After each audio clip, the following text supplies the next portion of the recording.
Fortress stadium में पेशेस मुकाबलों का फाइनल शो सजा। हमें मुश्किल मैदान चाहिए, खतरों से लड़ते आए हैं यहाँ सिर्फ। सालारे आला जनरल राहिल शरीफ मेहमान खुसूसी के तौर पर तकरीब में मरकज़ निगाह बने रहे।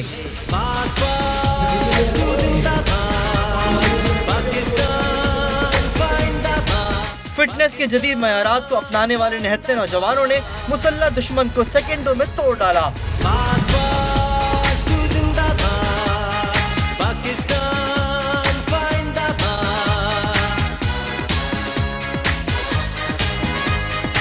भारी भरकम अशिया को तेजी से धकेलते जवानों का जोरे बाजू भरा स्टेडियम हैरत से देखता रहा।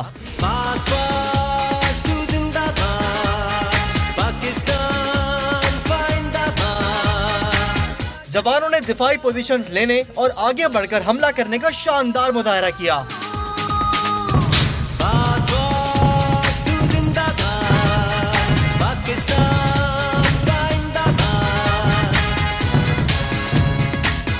खेलों के शोबे में मुल्क के लिए नुमाया खिदमत अंजाम देने वाले कौमी हीरोज ग्राउंड में आए तो शुरका से खूब दाद पाई। तकरीब में पाकिस्तानी सकाफत के रंग नुमाया थे।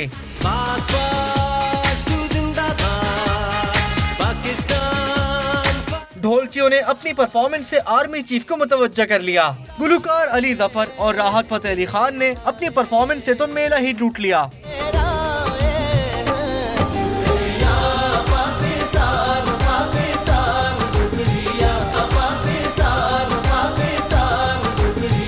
आर्मी चीफ जनरल राहिल शरीफ ने कामयाब खिलाड़ियों में इनामात तकसीम किए।